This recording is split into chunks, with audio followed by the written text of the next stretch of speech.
सर्वेभ्यो नमो नमः। आज की वीडियो में हम जो प्री बोर्ड का पेपर कर रहे थे उसमें हम 8 प्रश्न पहले कर चुके हैं और आज की वीडियो में हम 9वां प्रश्न अभी कर रहे हैं। उसके बाद अगर कोई प्रश्न रहता है तो फिर अगली वीडियो में आ जाएगा। और ये जो 9वां प्रश्न है ये आपका 4 नंबर का पेपर में आता है और ये प्रश्न इसका टॉपिक क्या है वो आप ध्यान से देखेंगे। इसका टॉपिक है उचित अर्थम चिनुत प्रसंगानुकूलम। कहने का मतलब क्या है कि जो रेखांकित पद है यानी कि जिस पद के नीचे लाइन खींची हुई है, ठीक है, उस पद का आपको प्रसंग के अनुसार, प्रसंग मतलब जो लाइन में टॉपिक चल रहा है उसके अनुसार उचित अर्थ, सही अर्थ आपको बताना है। और ये जो लाइनें हैं वो आपके पाठों से ली गई हैं। तो यानी कि आपके सिलेबस में जितने भी पाठ है, 5 है, 6 है, 7 है, 4 है, उन पाठों को अगर आप ध्यान से पढ़ लेते हैं, उनका हिंदी अनुवाद कर लेते हैं तो आपको ये वाला प्रश्न करना बिल्कुल भी कठिन नहीं होता, मुश्किल नहीं होता, आप आसानी से उसको हल कर लेते हैं। तो चलो हम इसको शुरू करते हैं। तो वाक्य है अचिराद एव चंडवातेन मेघरवैश्च सह प्रवर्षः समझ आयत है। ये जो वाक्य है ये आपका जो बैलो वाली कहानी थी जननी तुल्य वत्सला उस पाठ से लिया गया है। क्या अचिराद एव मतलब क्या है इसका, बिना देर किए। चिर का मतलब क्या होता है, देर, ठीक है। और चिर के आगे लिखा है अचिर, अचिर हो गया, फिर आगे विभक्ति लगा के बना है अचिराद एव, कि बिना देर किए ही चंडवातेन बहुत तेज हवा से मेघ रवैश्चय और बादलों की आवाज के सह साथ प्रवर्षः वर्षा समझ आयत है हुई। तो वर्षा कैसे हो रही है, बहुत तेज हवा और बादलों की आवाज से हो रही है। तो यहाँ पे आपको किसका अर्थ बताना है, अचिराद एव। वैसे मैंने हिंदी में बता ही दिया, बिना देर किए। ऑप्शन है शीघ्रतया विलंबेन आयुरेव। तो पहला सही आपका ऑप्शन होगा शीघ्रतया, यानी कि जल्दी से। विलंब का अर्थ होता है देर, तो गलत हो गया। आयुर एव मतलब आयु ही, उम्र। आयु किसको कहते हैं, उम्र को कहते हैं, ठीक है। आगे बढ़ते हैं। करी च सिंहस्य बलम न मूसक है। करी जो हाथी होता है वो शेर के बल को जानता है, न मुस्क है चूहा नहीं। ये आपके श्लोक वाले पाठ से लिया गया है। तो यहाँ पे आपको किसका अर्थ बताना है, करी का, ठीक है। वैसे मैंने बता ही दिया, करी का अर्थ होता है हाथी। तो 3 ऑप्शन है, कुक्कुर है, सिंह और गज है। तो हाथी का पर्यायवाची यहाँ पे क्या है, गज है, ठीक है। कुक्कुर मीन कुत्ता होता है और सिंह मीन शेर होता है। तो दोनों ऑप्शन आपके गलत हैं। आगे बढ़ते हैं। तत्तन्य है तत्रैव छात्रावासे निवसति स्म, कि उसका बेटा वहीं छात्रावास में रहता था। ये इस वाक्य की हिंदी है। तत्तन्य है उसका बेटा। तो यहाँ पे आपको इसका अर्थ बताना है। तन्य का अर्थ तत्तनय है, ठीक है। तो धनिक है मतलब धनवान, गलत हो गया। तन्य मतलब पुत्र, तो ख ऑप्शन आपका सही होगा। दुष्ट मतलब दुष्ट, ये भी आपका गलत हो गया। अगला है अवक्रता यथा चित्ते तथा यदि वाची भवेत। अवक्रता मतलब वक्र होता है, टेढ़ा। वक्रता क्या होगा, टेढ़ापन। तो और अवक्रता क्या होगा, जिसमें टेढ़ापन नहीं है, यानी कि वो सरल है। तो अवक्रता यानी कि सरलता। सरलता यथा चित्ते, जैसी चित्त में सरलता होती है, तथा वैसी यदि वाची भवेत वाणी में हो, कि यानी कि जैसी सरलता चित्त में है, हृदय में है, वैसे ही वाणी में हो। तो आपको यहाँ पे अवक्रता का अर्थ बताना है। 3 ऑप्शन है, कटुता, कठोरता, सरलता। तो सरलता इसका सही ऑप्शन होगा, ठीक है। तो ये आपने प्रश्न किया।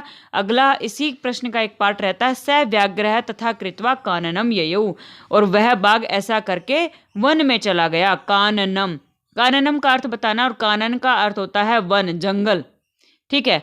3 ऑप्शन है, गृह मतलब घर, गलत। वनम सही ऑप्शन है, और धनम धन गलत ऑप्शन है।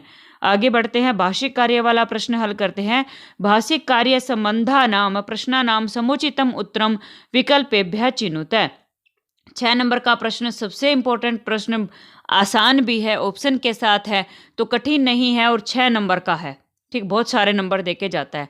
भाषिक कार्य में क्या होता है, विलोम पूछ लेता है, पर्यायवाची पूछ लेता है, विशेषण पूछता है, कर्ता, क्रिया, ये सब पूछता है वाक्य में। तो पहला वाक्य है पक्वम फलम परित्यजति अस्य विलोम पदम लिखता है, कि पके हुए फल को छोड़ देता है। यहाँ पे अस्य विलोम पदम लिखता है, इसका विलोम पद लिखो, ठीक है। आपको क्या करना है, पहले वाक्य को ध्यान से देखना है, उसके बाद अगले वाक्य में प्रश्न पूछा जाता है। जैसे आप ध्यान से देखिए, यहाँ पे पहला वाक्य यहाँ पे खत्म हो गया, अब इसके बाद अगला वाक्य यहाँ से है, ये अगला वाक्य है। तो पहला वाक्य लिखा होता है, फिर अगले वाक्य में प्रश्न पूछा होता है। तो यहाँ पे पूछा अस्य विलोम पदम लिखता है, इसका विलोम पद लिखो। विलोम क्या होता है, उल्टे अर्थ, ठीक है। तो जो विलोम होता है किसका बताना है, जो अंडरलाइन है, जिसके नीचे लाइन खिंची हुई है, तो पक्वम। पक्वम मतलब पका हुआ, इसका विलोम क्या होगा, विलोम आपको देखते ही पता लग जाना चाहिए, अपक्वम जो नहीं पका हुआ। लवण का मतलब होता है नमक, परिपक्व मतलब परिपक्व जो मैच्योर है, ठीक है, तो अपक्वम होगा इसका। आगे देखते हैं, पिता अस्य किम तपस्तेपे इत्युक्तिस्तत् कृतज्ञता। ये वाक्य यहाँ पे खत्म हो गया। इसके बाद है अस्य विलोम पदम किम, इसका विलोम पद क्या है, किसका, जिसके नीचे लाइन खिंची हुई है, किसके नीचे खिंची हुई है, कृतज्ञता के नीचे। कृतज्ञता, कृतज्ञ क्या होता है, जो उपकार को मानता है वो होता है कृतज्ञ। कि अगर किसी ने उसका कुछ भला किया तो वो उसको याद रखता है, मन में याद रखता है, उसको कहते हैं कृतज्ञ, ठीक है। कृतज्ञता का उल्टा क्या होगा, कृतघ्नता, यानी कि किसी का उपकार ना मानना। अगला है करुणा प्रो गृही तस्मै आश्रयम प्रायच्छत। करुणा से भरे हुए गृहस्थ ने तस्मै उसको आश्रयम प्रायच्छत आश्रय दिया। ये वाक्य यहाँ पे खत्म हो गया। वाक्य अस्मिन किम विशेषणम प्रयुक्तम, क्या बताना है आपको, विशेषण। विशेषण क्या होता है, जो विशेषता बताता है, ठीक है। जैसे मैं अगर आपको बोलती हूँ कि ऊंची मंजिल या ऊंची मीनार, तो मीनार जो है, बिल्डिंग जो है वो कैसी है, ऊंची है, कैसी है, ऊंची है। तो मीनार की विशेषता क्या है, ऊंचा होना, तो विशेषण क्या हुआ, ऊंची। और किसकी विशेषता बताई जा रही है, मीनार की, तो मीनार क्या हुआ, विशेष्य। विशेष्य क्या होता है, जिसकी विशेषता बताते हैं। तो आपको यहाँ पे विशेषण बताना है, किसका बताना है, यहाँ पे विशेषण बताना। ये जो वाक्य लिखा है उसमें आपको ये कोमे के अंदर, ऊपर देखिए 2 कोमे लगे हुए हैं ना, तो कोमे के अंदर 2 अक्षर दिए हैं, इन दोनों अक्षरों में से आपको विशेषण छांटना है। और अगर इस तरह से आता है प्रश्न तो बिल्कुल भी कठिन नहीं होता। क्यों नहीं होता, ध्यान से देखिए आप। विशेषण क्या होता है, शब्द के मैक्सिमम टाइम शुरू में आता है, शब्द के पहले आता है, और विशेष से बाद में। तो यहाँ पे 2 अक्षर दिए, 2 अक्षरों में पहला अक्षर क्या है, करुणा पर है, आश्रयम, प्रायच्छत, 3 ऑप्शन है। तो बेटा ये तो बिल्कुल आसान प्रश्न है, देखते ही पता लगेगा, केवल इन 2 शब्दों में से आपको बताना है, ठीक है। कोमे के अंदर लिखा हुआ और पूछ रहा है कि इसमें विशेषण क्या है। यहाँ पे फिर क्या है, ऑप्शन में करुणाप्रय, आश्रयम और प्रायच्छत, इन दोनों अक्षरों में से सिर्फ करुणाप्रय यहाँ पे आया है, गृही तो आया ही नहीं, तो दोनों ऑप्शन यहाँ पे गलत है। गृही यानी कि गृहस्थ का विशेषण क्या है, करुणा पर है, मीनिंग क्या है, करुणा से भरा हुआ होना, ठीक है, उसमें दयालुता का भाव है। अगला है आदेशम प्राप्य उभौ प्राचलताम, आदेश को प्राप्त करके दोनों चल पड़े। अस्मिन वाक्य किम क्रियापदम प्रयुक्तम, ये वाक्य यहाँ पे खत्म हुआ। आगे वाक्य में प्रश्न है कि इस वाक्य में किम क्रियापदम, क्रियापद क्या है, ठीक है। क्रिया मतलब काम क्या हो रहा है, क्रिया क्या होता है, जो पढ़ती पढ़ते पठंती के जैसा होता है। और मैक्सिमम टाइम जो क्रिया होती है वो वाक्य के अंत में होती है, ठीक है। तो आदेश को प्राप्त करके उभौ दोनों प्राचलताम चल पड़े, तो क्या काम हो रहा है यहाँ पे, चलने का काम। ऑप्शन है आदेशम आदेश, प्राप्य प्राप्त करके, और प्राचलताम, प्राचलताम सही ऑप्शन है। प्राचलताम का अर्थ होता है कि चले, ठीक है। अगला है प्रश्न कृषक है, हर्ष अतिरेकेण कर्षण विमुख सन वृषभौ नीत्वा गृहम अगात, वाक्य अस्मिन कर्तृपदम किम, यहाँ पे वाक्य खत्म हुआ। अब बताना है वाक्य अस्मिन, इस वाक्य में कर्तृपदम किम, कर्तृपद क्या होता है, कर्ता। कर्ता कौन होता है, जो काम करता है, ठीक है। तो यहाँ पे कर्ता आपको बताना है, काम करने वाला कौन है। मैक्सिमम टाइम वाक्य के शुरू में होता है, क्रिया अंत में होती है, और कर्ता वाक्य के शुरू में होता है, लेकिन हमेशा नहीं होता। उसकी हिंदी आपको वाक्य की आनी चाहिए, लेकिन फिर भी अगर कुछ समझ नहीं आ रहा है तो आप ऐसे समझ सकते हैं कि कर्ता वाक्य के शुरू में ज्यादातर होता है।